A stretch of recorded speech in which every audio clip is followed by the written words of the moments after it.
I can still feel the adrenaline coursing through my veins as I recall the terrifying experience of almost being killed by an alligator while on a hunting trip. It was a humid summer evening, and my friends and I were excitedly preparing our gear for the alligator trip we had planned for weeks. As a group of experienced hunters, we knew the necessary risk and precautions. We loaded our boats with the required equipment and headed to go set our lines. Now, we didn't live in Louisiana or anything like that. But this was something on our hunting bucket list that we wanted to do for a long time. So I guess we weren't quite ready for what the swamp had in store for us. As we moved further into the murky waters, we spotted a massive alligator lurking nearby. My heart raced with excitement because I thought it might be on one of our poles. We had our gun ready and we pulled in closer. But as we got in close to grab the line, it suddenly lunged at us, and I felt my world spin out of control. The ferocity of this attack was like nothing I'd ever experienced before being a natural bow hunter. This was definitely something that was not in my natural range of skills. The alligator's massive jaws clamped down in our boat, almost flipping it over.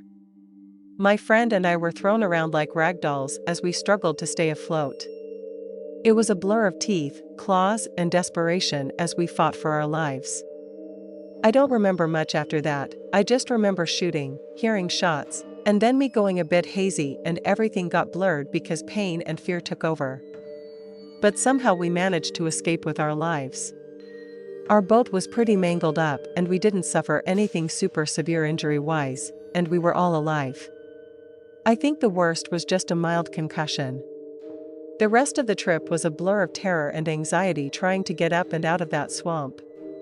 We all vowed to never underestimate the power of these beasts again, and we had never hunted in the swamp since. Yet as I sit here months later recounting this experience, I can still feel the fear and the adrenaline pumping through my veins. Setting alligator lines might seem simple on those shows, and you're watching them, but it's an absolute adventure, somewhere where you're never truly safe. It's such a wild and unpredictable ride. I'm just glad we got out of there safely and we didn't lose any limbs. But it could have gotten much worse. About 5 years back, my dad wanted to take me on a hunting trip. We also brought our dog. My dad got us to our getaway home in the Carpathians, and we were going to spend 4 days there. This was in the fall. The first day wasn't so bad because we just stayed and watched movies. But we hiked up the mountain the second day to set up camp for hunting. The night of day 2 came and we had our night vision goggles on. My dad had those, and he's a badass for that. We also had hunting rifles and the like. We were posted up on a hill surveying the area for game. It goes suspicious out there when out of nowhere we heard the loudest scream I've ever heard in my life. It sounded far away, but it came from just down the mountain. Scared absolutely crapless, the both of us could not make it back to the cabin because the rain, so we stayed at the camp and slept it out. I could barely sleep. My dad brought the dog to his tent, so I was alone in mine. About 4 in the morning, I hear sticks breaking outside my tent. Then right outside of my tent, I hear rustling. I'm nearly about to pee myself, and I heard a loud breathing and groaning sound for about an hour before it randomly stopped. The following day, my dad told me he listened to the whole thing, and we both agreed to go back to the cabin. On day 3, we were surveying the area again, as there was a deer we spotted eating breakfast. My dad went back to track it and told me to stay with the dog. So I did. It was when I was alone that things really got wild.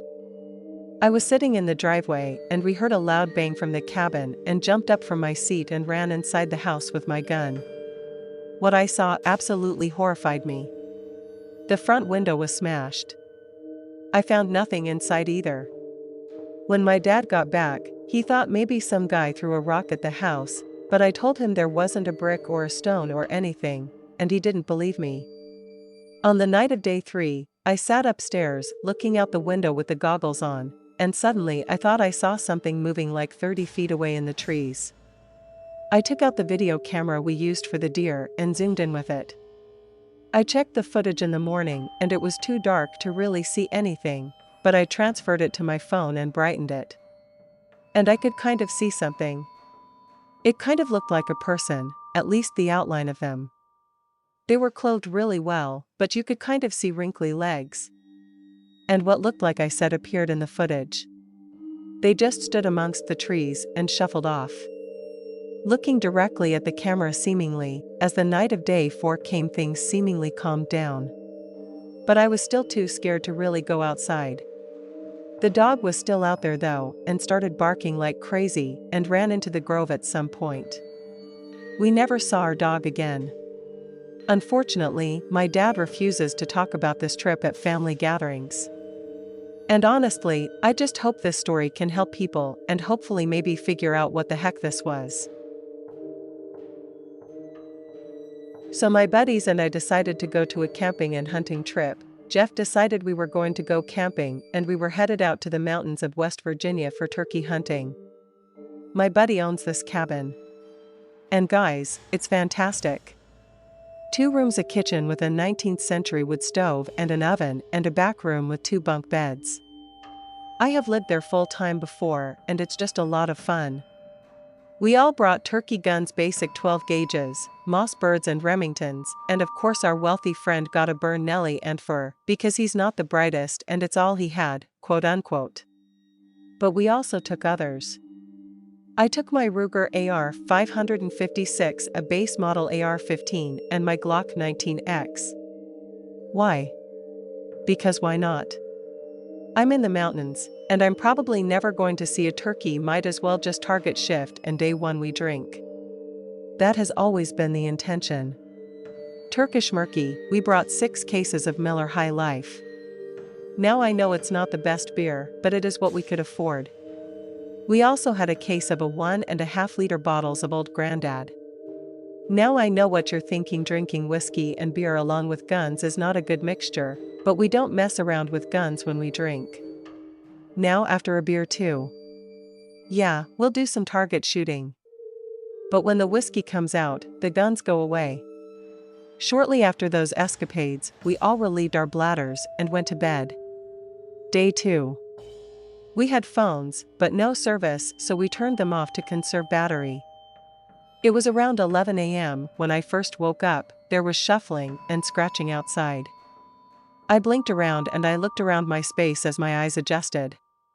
I saw Kyle on the floor, Alex on the bottom bunk, and Jeff in the bottom bunk across the room. I glanced out the window and I saw something. It's hard to explain, and the easiest way to describe it is to say that it was a shadow, just a shadow. So I went back to sleep. As day 2 actually began to start, we woke up dressed in our hunting garb and cooked eggs. God tier sausage gravy on the antique stove, like real men. As bad as the story gets, the breakfast was actually terrific. We've got our turkey guns, all legal loadout, but for some reason I can't explain why. I had 500 buckshot shells in my pocket. Sudden comes up and there's no turkeys. The sun starts to go down and still no turkeys. We decide to call it a day and grab some drinks. Less than 5 minutes from the cabin, we hear this roar. All 4 of us dropped to the ground like some troglodyte instinct type stuff. We tried to get to cover from whatever this thing was. We gather up and Jeff says, I have no idea where that bear is, but it's got to be close. Stay low. Stay quiet and move quickly. We are not, and I pumped the turkey load out of my gun. Every single pump sounded like a gunshot to me. And after every shot I loaded made the loudest clunk I had ever heard. We make our way back to the cabin and I immediately give my 12 gauge to Jeff and pick up my car. It was just a bear. That was just a bear. It was just a bear. We all knew that was no damn bear. After nothing seemingly happened for about an hour, we emptied the 00 buckshot out of my Mossberg and put it in Alex's Brunelli. We were freaked out, but we were just hoping for the best. Night 2, we were all very well freaked out. But we were all well armed inside. And nothing else had happened for quite some time. We had water and we had beer. Eventually nature called and the cabin only had an outhouse. Don't be scared. Go pee. That was the last thing I ever said to Alex. We watched it happen. Worse. We heard it. We opened the window facing the outhouse to cover him. It was a half joke, nothing was supposed to happen. Nothing was going to happen. We watched him walk towards the outhouse, and whatever this was left on him a shadow, a void left on top of Alex, and began tearing. My hobby is shooting, and I'm great at it. It took me a second to recover from the shock, and I opened fire. I hit this thing with every freaking shot, and it did not matter. It didn't matter enough. It drug Alex away screaming until a savage crunch and at the screens. The three of us stayed up all night, guns pointed out the doors and windows. Pretty sure we had all pissed ourselves at some point. I know I did. Day 3, we ventured out, guns were drawn. We aren't military trained. So it probably looked more like Melee Team 6 as to the SEAL Team 6. I'm still crying. We circle back to the outhouse and our loose triangle formation. And there is a lot of blood, a trail leading into the woods. We packed up our stuff and drove back to town. It took 2 hours driving until our phones got a signal. We called 911 and told them everything that has happened. They never found Alex's body besides the blood. And everybody says it was just a crazy bear attack. And maybe it was, but that must be one juggernaut of a bear. Let me start by saying that this is a true story that happened to me when I was 13 years old. I'm now 27. Whether you believe it or not is up to you entirely. My dad used to be part of a small hunting club in Alabama. Just a handful of guys he grew up with. Once a year he would drive to the small town of Elba to camp for a few days and go hunting. The club owned a few different areas of land around the city, and club members would go tracking there. One of these pieces of land was nicknamed the cemetery because it had a cemetery. Nothing creepy about the cemetery in particular. It was in the woods, and the graves were of an enslaver. Now in this area of land nicknamed the cemetery, there are 5 or 6 green fields. A cleared out piece with no trees, grass, and a bucket to hunt in. A bucket is a tree house you sit in and wait to walk out into the green field. This evening we were going to hunt on a green field one. The plot is directly behind the old cemetery. The evening started off normal enough. My dad parked the truck and we walked down the trail to the bucket. We climbed up and started to wait and watch the woods. Some time passed and my dad said he was going to go for a short walk to see if he may see any deer on the trail. Keep in mind, I'm only about 13 years old. The time is not that big of a deal as I've hunted by myself before and I'm not afraid of being alone in the woods. Besides, it was still pretty light out. So I said okay, and he climbed down. It was just me, my .32 caliber Marlin rifle, the grass field in front of me and the dense woods around me. This is where things start to get strange. I sat there for what felt like an eternity. It was now almost twilight and I was starting to grow concerns for my dad because he had still not come back. I was worried that something might have happened to him. Even though he's an experienced hunter, I worried that he may have been lost or gotten hurt somewhere on the trail. The woods had been dead silent though, and I know he would probably shoot off a warning shot if he was lost. I tried to rationalize and figured maybe he had found a decent spot that he wanted to hunt until twilight or dusk hour of the day, because that's prime time for hunting. So I focused my attention on the grass field in front of me, just watching and listening and waiting for a deer to walk out in the field as the light of the day began to fade. Just then across the field I saw and heard some brush moving and breaking. The thought that crossed my mind that it could be my dad. But for some reason I just highly doubted it. There was just no way it could be him. That would be incredibly dangerous and stupid. I raised my rifle and pulled back the hammer aimed at the moving brush and patiently waited for what I hoped was a deer to walk out. But instead of a deer, a girl floated out of the woods and onto the grassy field. She was transparent white with long flowing dress and long white hair. She floated from one side of the field to the other and disappeared back into the woods. I watched for what felt like a minute or two, but I couldn't tell you exactly how long it was. I could not believe my freaking eyes. I was petrified for some reason. Now I want my dad back here as soon as possible. A short time passed and it's now pitch freaking black outside. I'm still alone. And my concern for my dad turned into pure panic. But I was too afraid to yell or look for him in the pitch black woods where I just seen it. I sat there for hours terrified and alone in the darkness. Thankfully, he finally returned. He acted as if he had not been gone long at all. And I asked him where he went, and he said he just went for a short walk up the trail, turned around, and came back. The timeline made no sense. He was gone for hours. It was unlike him to leave me alone for that long. He was adamant that he had only been gone for 30 minutes. We walked down the trail back to his truck, and I couldn't get out of there fast enough. The whole experience still confuses me to this day. What did I see that day? A ghost of an old slave, maybe one of the enslavers buried in the woods behind me. Something was definitely off about it, though. Did my dad go through some sort of time warp and time sped up? I don't know. I just never want to go hunting there again, and I don't plan on returning. I'm a hunter up here in Minnesota. I'm in a town not far north of Mirror Lake. I have a handful of stories detailing freaky incidents that have taken place on hunts. Here's the first one. Season, I was deep in the woods on a snowmobile trail. When I hunt, I typically carry my .30-06, a knife and a backpack. I feel confident in the woods. But this season, I had some concerns. The deer population seemed a bit lower on our property recently. And we knew there were wolves around because you find their tracks everywhere. Not to mention being able to hear them howl at night. But luckily, they typically don't mess with people. But as I was scanning for deer tracks in the dirt, I found a different set of tracks that stood out to me. They looked like canine minus the nail marks, and they were a bit wider. The paw on it looked to be about 150-pound animal or so.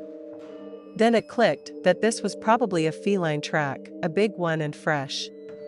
Knew there were bobcats around, but they definitely didn't get that big. So the next logical step is to assume that maybe there was a cougar in the area. I decided to double back. So I'm heading back east on the trail when my dad calls and asked me to do a push through the woods towards his stand. So I say sure. At this point, his stand is maybe 500 meters through the thick woods from me, and I'm concerned about the large predator nearby. But I also know that I'm sick for about 190 pounds before even putting on my gear. Statistically speaking, cougars don't tend to attack healthy adult men. So I pushed forward. I get about halfway to the other stand when I get concerned because I lost my marker. I stop to try to regain my bearings, and then it hits me. Something in my gut tells me you were being watched. That I noticed how still the woods were definitely quiet. Then you're the dreaded branch snap about 20 meters behind me. I ready my rifle and scan in a circle. But only the trees and brush are what I see. I wait and it's just way too quiet. So I push forward towards my dad's stand. The whole time I hear something not far behind me that's quietly keeping pace. Eventually, I stopped hearing it in the woods, went back to normal with the birds singing and whatnot. Then I stepped out onto a trail about 40 meters from my dad's stand. I suspect it was the cougar that made the tracks. My guess is that it thought I would put up too much of a fight, or it caught my dad's scent and chose to back off. I never did see it. But something was following me. The second story. This happened about 2 years ago. I decided to take my fiancé hiking after work one evening in the park with some nice bluffs to climb for a great view. If I'm on rest, I was hoping to see a nice sunset and earn some boyfriend points so I could drink with my buddies on the weekend without complaint. You should know that this isn't a particularly safe thing to do at this time of night. So I gave her my tactical knife and I carried a .40 caliber pistol. We arrived and parked the car before heading up a trail. Then about 100 meters in we spoke what I only assumed was a deer, which hauled us away from us so quickly that I only saw a flash of tan. Honestly scared us pretty good. So now I'm on edge and we round the crest of a hill and I see a black mass to the left in my peripheral vision. I unsnapped the retention on my holster and turned to engage what turned out to be nothing but a mound of black dirt. So I take a deep breath and I calm down. And we continue with our nice little evening hike, with birds chirping, bugs making noise, regular forest stuff going on all around us. Now, for the creepy part. Once we were within about 200 meters of the halfway point on the trail, it starts to feel eerie, almost like we were being watched. This time it clicked right away. The woods are now dead silent. But I started noticing movement keeping pace with us. So I kept moving towards the top of the hill, the high ground which is the halfway point of the trail. We reach it and stop. So does whatever was following us, but the woods are still dead calm, and my fiancée tells me that she thinks we are being followed. So we decide to move on and take a shortcut back down the bluff to the paved trail. We make it in the woods, get back to normal sounds again. We consider hiking more, but we're a bit too spooked and left the park. Now whatever was following us, I suspect was another cougar. It was quiet and we didn't see it. And the strangest part is that the stalking noises it did make sounded elevated, like it was moving from tree to tree, and big cats, I guess, have been known to do this in the past. Story 3, perhaps the least explainable of all of them. This one happened around June or July of 2007. I believe I was roughly around 17 years old, give or take, much cockier then, but still somewhat knowledgeable of the outdoors. My family used to own a cabin in northwest Wisconsin. I basically grew up there in the summer and knew the woods well. But at night it was wise to stay in the cabin, or at least by the bonfire by the beach, because of the bears, wolves, and cougars. One of the creepiest things is if you were having a bonfire, the tree line was visible from the fire pit and beach, and at night you always felt like you were being watched from that tree line. But during the day the woods always seemed normal, almost inviting. Not so creepy. That is so this incident. This happened in broad daylight. Sometime around noon, my cousin and I were having an airsoft battle. I was in full woodland camo, he was not. I retreated into the ATV trail into the woods were a tactical advantage. And our battle took us about 200 meters up the trail.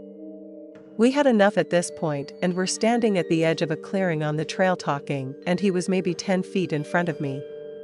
When I decided to mess with him, I shushed him and said we were being watched. He froze, and then I realized the woods were actually dead quiet.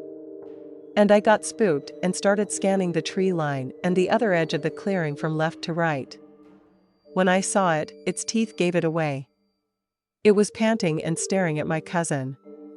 I don't expect you to believe me, but what I saw was a wolf as big as a black bear, at least 300 pounds. But it wasn't normal. This wolf was on 2 legs, crouching next to me. Its arm was grasping onto the tree, grasping with a clawed hand, and had a reddish-brown. For the next thing I know, we were both sprinting back towards our cabin. I look back at this wolf or bear thing, which was now in the process of charging us, barreling through the brush.